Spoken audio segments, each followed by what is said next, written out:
여러분, 필환경 시대 문학에서 길을 찾다 제4강 유토피아를 다시 생각하다 수업 시작하겠습니다. 자, 오늘은 영국의 소설가이자 비평가인 올더스 헉슬리의 멋진 신세계라는 작품으로 함께 나눠보려고 하는데요. 자, 여기 보이는 책이 1932년에 이 소설이 처음 나왔던 초판의 표지예요. 자, 멋진 신세계. 영어로는 Brave New World죠. 자, 근데 제가 멋진 신세계를 가지고 유토피아를 다시 생각해보자 그랬는데 이 소설이 공상과학 소설이자 미래소설, 디스토피아 소설이다 이렇게 제가 소개를 드려요. 유토피아 얘기하는데 유토피아가 아니고 디스토피아인가요? 자, 그 밑에 디스토피아가 뭔지 제가 간단하게 설명해 놨어요.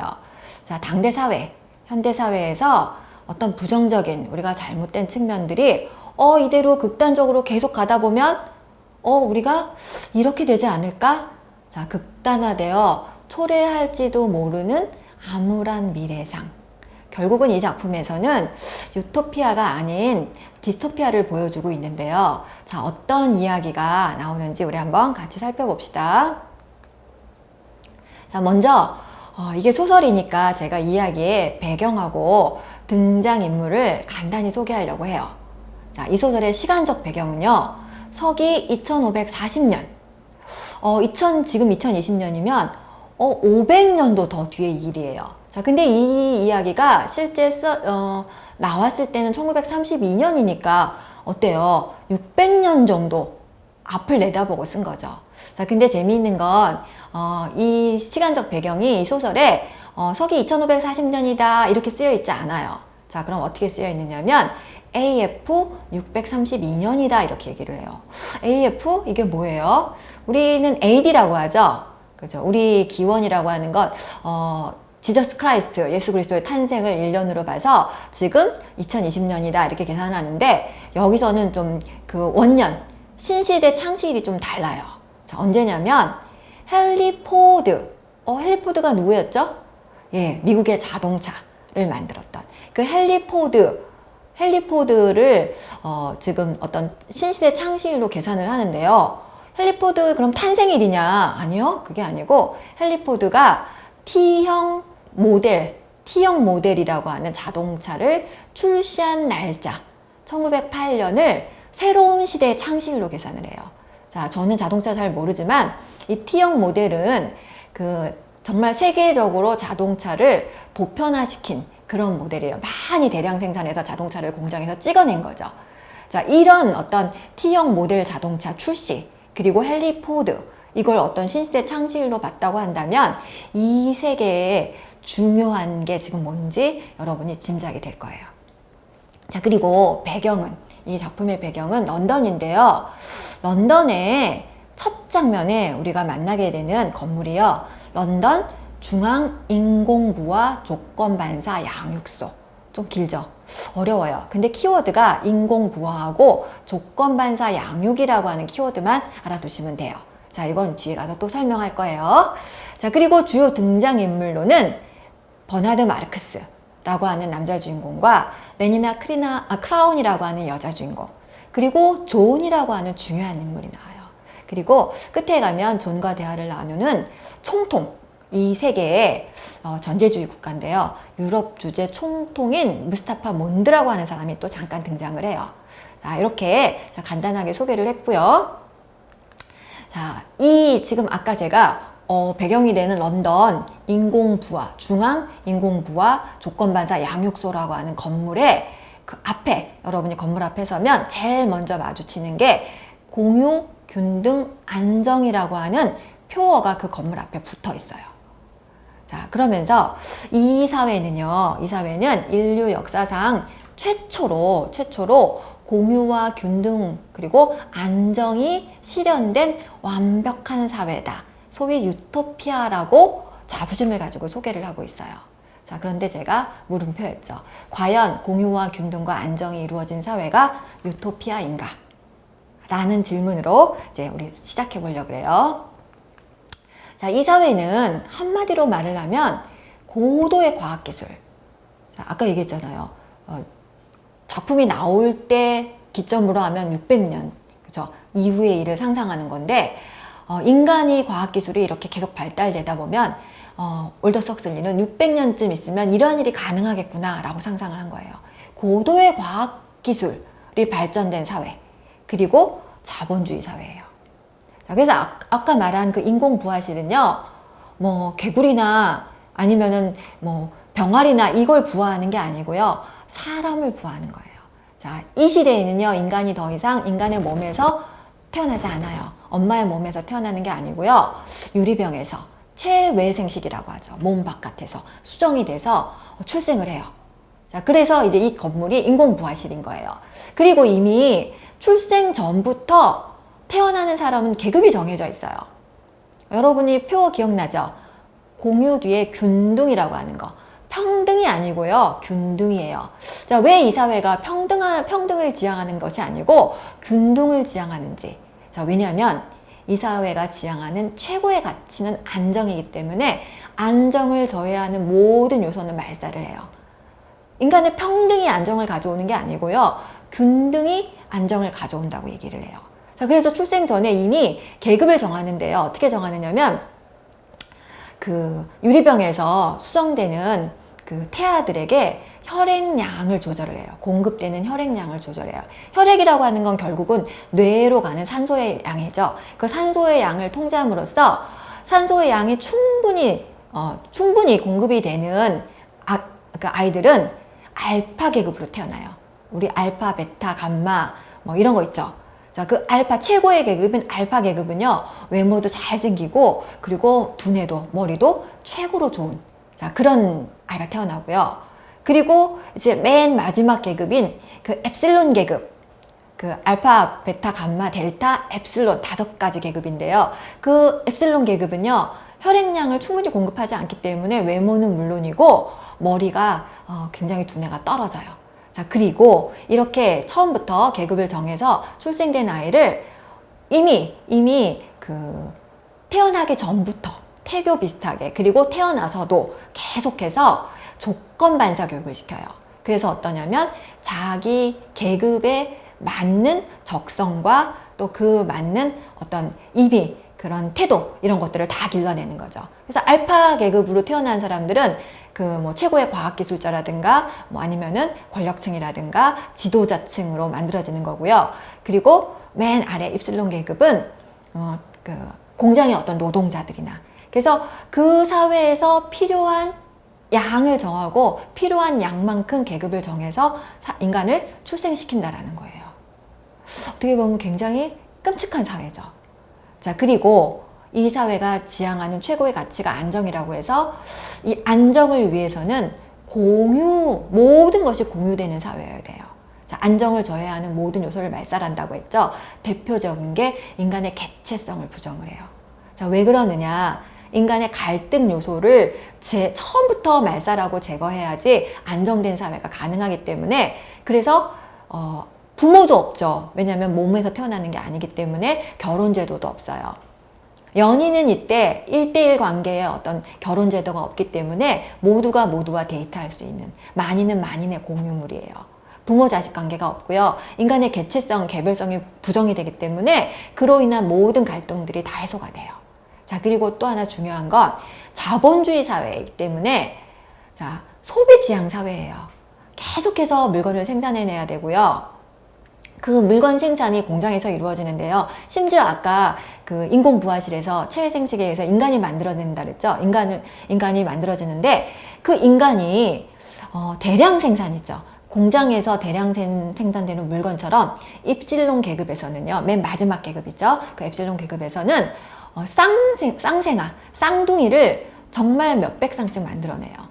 그리고 그 사람들이 그 대량 생산하는 공장에 투입이 돼서 똑같은 사람들이 똑같은 물건을 만들어내는 그런 끔찍한 장면이 연출이 되는데, 그렇게 계속 물건을 만들어내기 때문에 물건의 수선이라든가 재활용은 이 사회의 악이에요. 심지어 반사회적 범죄가 된다는 거예요. 계속 만들어내고 계속 소비시키고. 자, 이런 사회에서 살아가는 사람들은 소위 문명인이라고 불러요. 자, 문명과 야만. 그러면 이렇게 과학기술이 발달된 자본주의 사회에서는 모두가 문명인이어야 되는 거 아니에요? 자, 그런데 이 사회의 어떤 가장 큰 목적 중에 하나인 이윤 추구라고 하는 이 사회의 최고의 가치가 사실은 아이러니컬하게도 문명과 대비되는 야만을 만들어내기도 해요. 자, 문명이 과학기술을 통해서 인간의 삶에 최적화시킨 어떤 환경이라고 한다면, 인공적인 환경이라고 한다면, 그렇지 않은 것, 예를 들면 원래 있던 그대로의 상태, 자연 상태, 문명과 반대되는 상태인 동시에 자연 상태를 여기서는 야만인이라고 불러요. 자, 그래서 심지어 이렇게 과학이 발달된 사회인데도 불구하고 야만인 보호구역이 여전히 존재한다라는 거예요. 자, 왜 그러느냐? 아까 우리 이윤 얘기했었잖아요. 자본주의 사회에서. 자, 불리한 기후 조건이라든가 애초에 지리적 조건, 천연 자원이 결핍됐다든가 이럴 때 이런 지역에서는요. 이걸 문명화 시키려고 하면 투입할 비용이 굉장히 커져요. 그래서 비용을 투입할 때 마찬가지로 왜 인풋 아웃풋 계산을 하잖아요. 비용을 투입할 가치가 없다라고 판단이 되면 그냥 내버려 둔다라는 거예요. 그러면 그 구역은 야만인 보호구역이 돼요. 자, 이걸 우리가 이제 보게 될 텐데요. 그래서 여기 보면 제가 문명과 야만의 어떤 반대되는 이거를 살짝 비교를 했어요. 지금 말한 인공 부화를 통해서 이루어지는 사회. 근데 자연 출산, 어머니가 아이를 낳는 야만 사회예요. 자, 그렇기 때문에 인공 부화뿐만이 아니고요. 이 사회에서는요, 노화도 없고 질병도 없어요. 따라서 어떤 고통도 없다. 자, 이게 문명화된 사회예요. 근데 인간이 겪는 생로병사를 여전히 겪고 있는 사회, 자연 그대로의 사회가 야만이고요. 문명 사회에서 죽음이 없지는 않아요. 근데 죽음은 일종의 생리현상이 돼요. 근데 야만 사회에서는 어때요? 죽음은 굉장히 슬픈, 죽음을 애도하는 이런 사회이고요. 그리고 문명 사회가 공유를 최고의 가치로 내세운다고 하면 야만 사회는 어떤 사적인 것들, 사유죠. 가족이라든가 부모라든가 자식이라든가 애인이라든가 결혼 제도가 여전히 있어요. 자, 어느 쪽을 여러분은 택하고 싶어요? 어느 쪽이 더 이상적인 사회예요? 문명 사회는 안정적이죠. 최고의 가치가 안정이라 그랬잖아요. 근데 야만 사회는 불안정해요. 이에 비해서 문명 사회는 소위 행복해요. 자, 물론 문명 사회에서도 뭐 그런 경우 없지만 간혹 예측하지 못한 일이 일어난다든가 이래서 불안해지는 경우나 힘들어지는 경우가 있긴 있어요.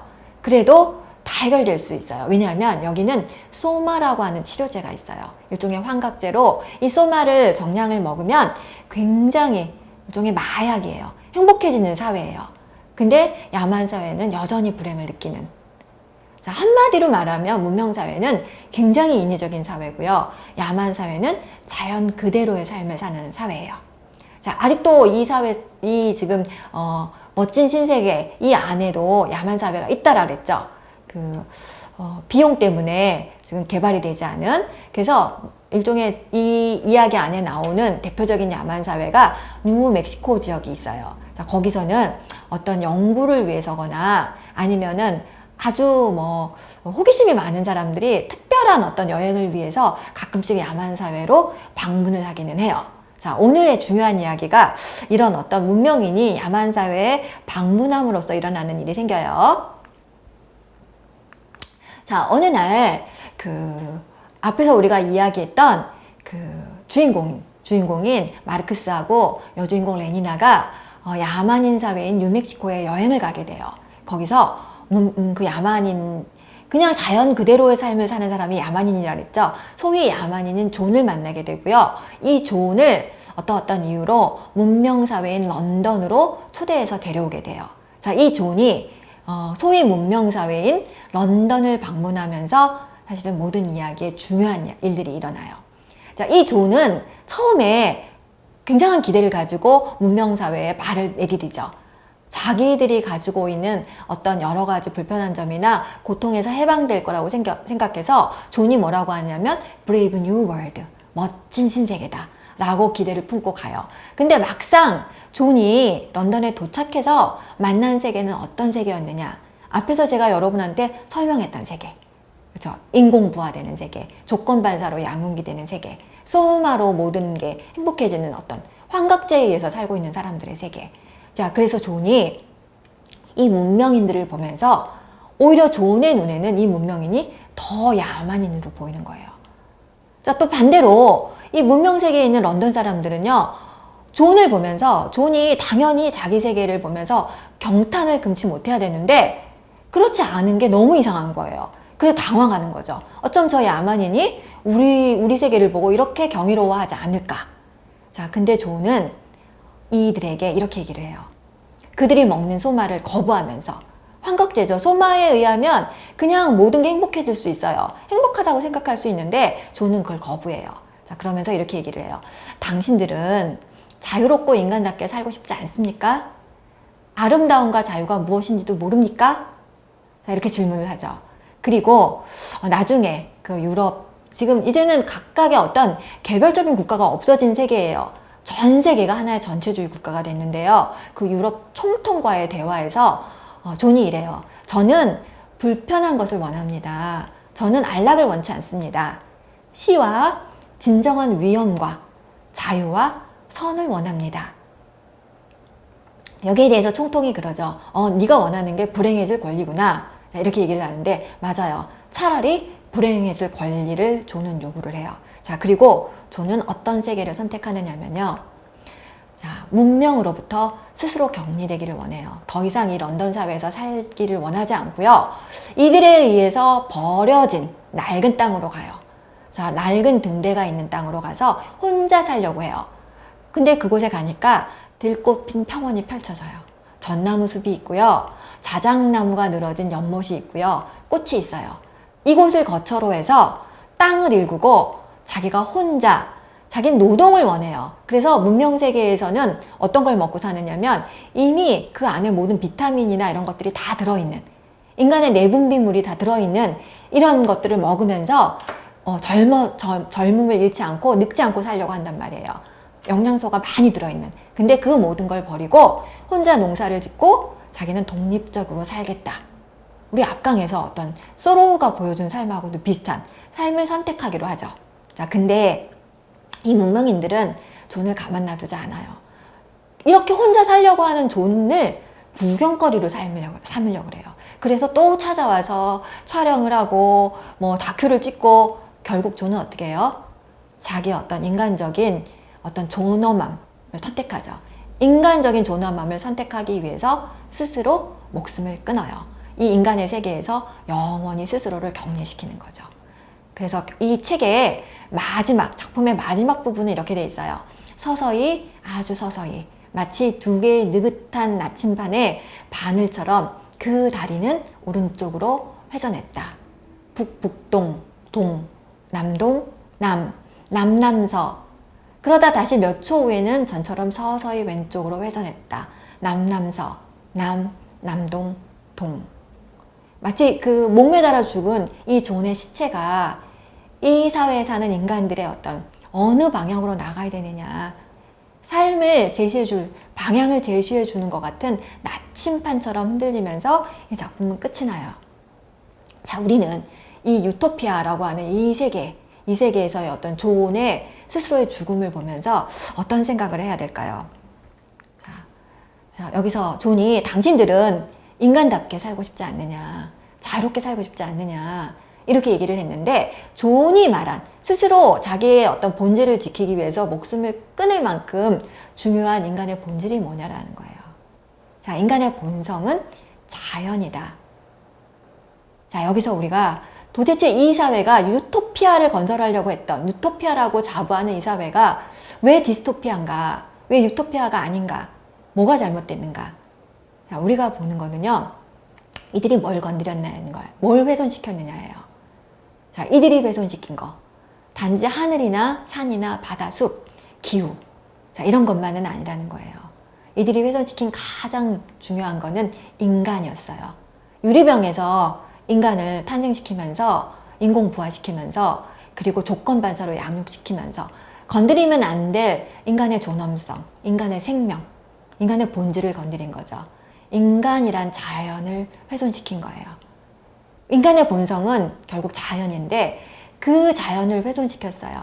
인간의 존엄성을 처음부터 훼손시킨, 그래서 존엄성을 모르는 이 사회에서 어떻게 인간에 대한 죽음에 대한 애도가 있겠어요? 이 사회에서 도대체 인간적인 삶이 뭔지를 어떻게 알겠어요? 결국은 우리가 생태계를 파괴하면서 최종적으로 우리에게 미치는 가장 최악의 결과, 그저 우리의 삶의 터전을 파괴시킨 게 아니고요. 우리 안에 있는 인간성 파괴, 이것이야말로 우리가 입는 가장 큰 파괴라는 거예요. 자, 오늘 이 이야기를 끝으로 수업을 마무리하려고 하고요. 다음 시간은 이제 최종적으로 5강에서 결국 인간의 종말에 관한 이야기를 하려고 해요. 인간 종말에 관한 보고서 마가릿 에투드의 오릭스와 크레이크라는 작품으로 나누어 보려고 합니다. 자, 오늘 수업 들어주셔서 감사합니다.